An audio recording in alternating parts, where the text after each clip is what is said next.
Hello everyone. In this video, we will discuss about the I/O structure. So as of now, we have discussed about what do you mean by processor and what is storage structure. So what could be the hierarchy of different storage devices, everything we have discussed. So next topic is I/O structure, which is nothing but input-output structure. So here, when you talk about the operating system, the large portion of the operating system will be dedicated to manage the input-output devices, because the computer will be connected with the several input-output devices, and whatever the operation which the user wants to perform, only with the help of the input and output devices he can able to perform. So the operating system most of the time will be connected with the input-output devices in order to perform the user operation. So that's why we are telling the large portion of the operating system will be dedicated to managing the input-output structure. So here the operating system will not be directly communicate with the input-output devices. So in between we have one device controller. So this device controller, through this device controller, so we can the operating system can connect with the peripheral devices or the input-output devices.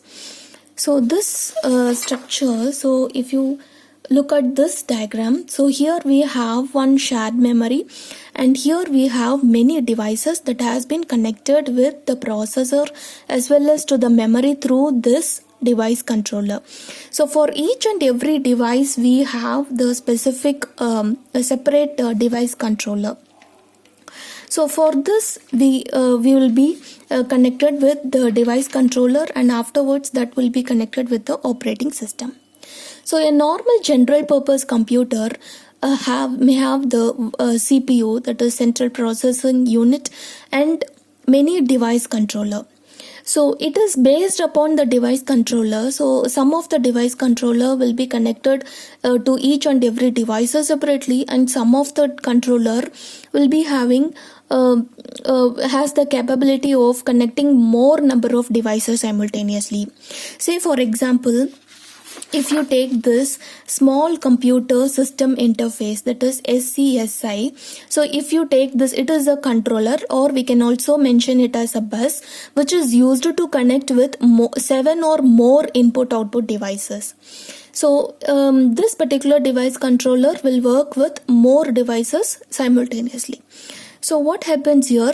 This normally the device controller will have its own local buffer and a set of general purpose register. So why we have the private storage part for each and every device controller? So if you start with any I/O operation, so what could be the functionality? These device controller and the one more device is said to be the device driver. And what is the device driver and how it has been connected with the operating system? So let us discuss about it. If you want to perform any input-output operation, so say for example read operation or write operation. So if you want to perform any read operation, so what happens there? Initially, the device driver, this particular device driver has been connected with the operating system. So this will initiate by loading the contents of the register which is implemented with the device controller. So it will load the content of the register. So what the content it will give, which means what instruction it has to perform, what operation it has to perform. So that instruction will be given by this device driver. It will store all those content into the register whatever we have inbuilt into the device controller.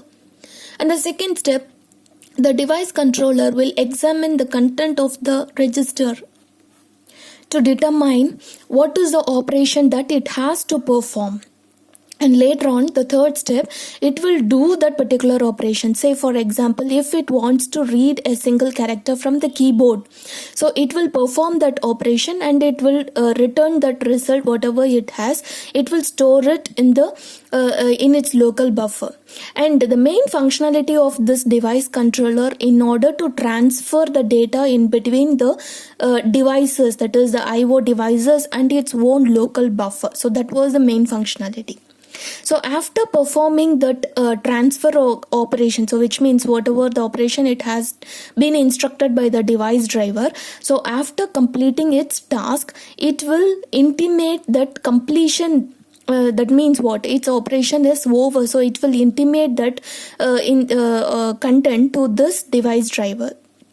Okay, through the interrupt controller. So there will be one interrupt controller. So what do you mean by interrupt? So that we know already. So whenever the first one, bootstrap loader, so or the startup process has been completed, this processor has to wait till any action or event has to occur. So all those event which we can call it as a interrupt. So only if it gets any interrupt, it will respond to that interrupt in order to perform its operation, right? So in the same way, we have this interrupt controller in between the device controller and the device driver. So through that interrupt, it will intimate the device driver that its operation has been over.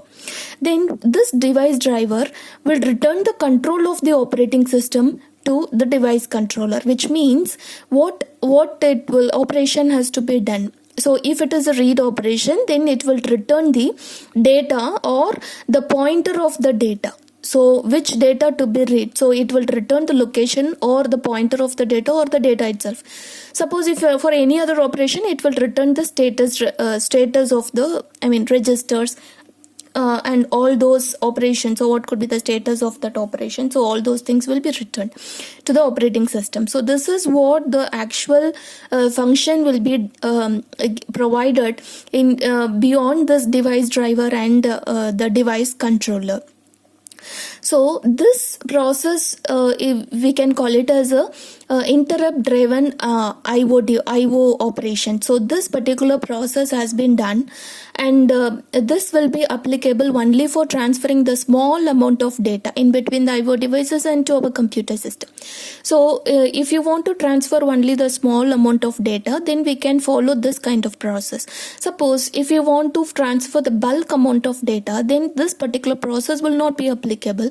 We have to move on to this direct memory access concept, which is nothing but DMA. Okay.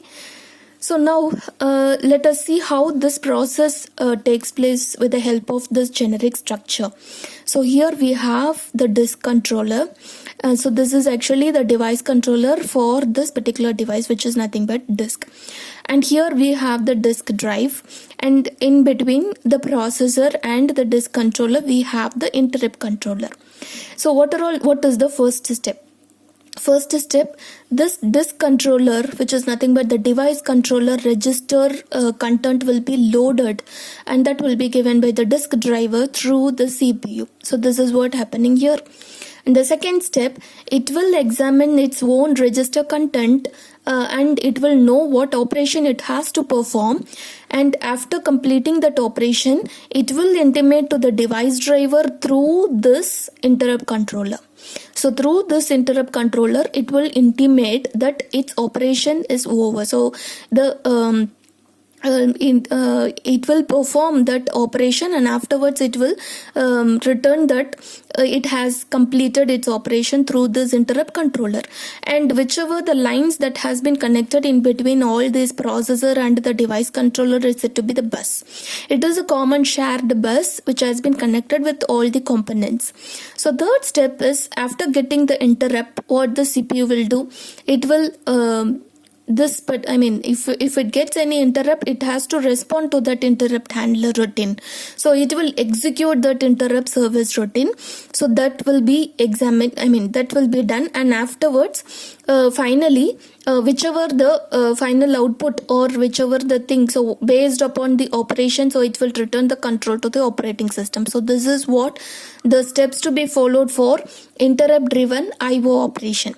So this could be applicable only for transferring the small amount of data.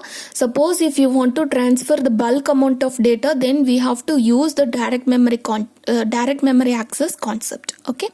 Now, if you get any interrupt, how the interrupt handler routine is enabled and how the CPU will perform that operation. So for this, we need two register is said to be program counter, and another one is program status word register. So it will hold the address of the next instruction. So CPU will always execute each instruction one by one.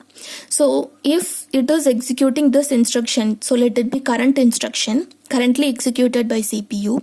So at that time, if it gets any interrupt, then the program counter value will be changed, because usually it will hold the address of the next instruction. So while the CPU is executing this instruction, so the next instruction address will be stored in this PC. So that will be done before executing this instruction. So if it gets any interrupt while executing this instruction, what happens here? This program control value will be changed, because it has to store the address of that interrupt service routine. So wherever the interrupt program we have, so that address will be stored in this PC. So all those things will be changed. And the next step, dispatch to handler. So which means the control will be written from this particular location to, so wherever we have the interrupt program, so or the function, so to that particular location the control will be transferred. And after executing that interrupt program, again control will be returned back to the main program, or wherever it stopped its execution, right? So to that same place it has to return the control. So this is what happening here. So this is how the CPU will execute the interrupt handler. So this particular two register will be used whenever it wants to execute any interrupt program. One is program control and another one is program status word register. So which means it will hold the return address. So where it will, the program status word, which means so where it stopped its execution, so where it has moved, and after executing the interrupt program, so again where it has to come back to the original place. So that information will be stored in this program status word, and program control is nothing but which is used to hold the address of the next instruction. So it is the most important register whenever you want to perform any CPU cycle. So CPU cycle already we know. So first step is it will fetch the instruction, second step is it will decode the instruction, and third step is it will execute the instruction. So this is what about IO structure. So usually the IO devices has been connected with the operating system only with this device controller, and also we have one more device which is nothing but device drive. So for each and every device, this particular device drive will be connected with the operating system in order to take place of their own set of operations. Okay. Thank you.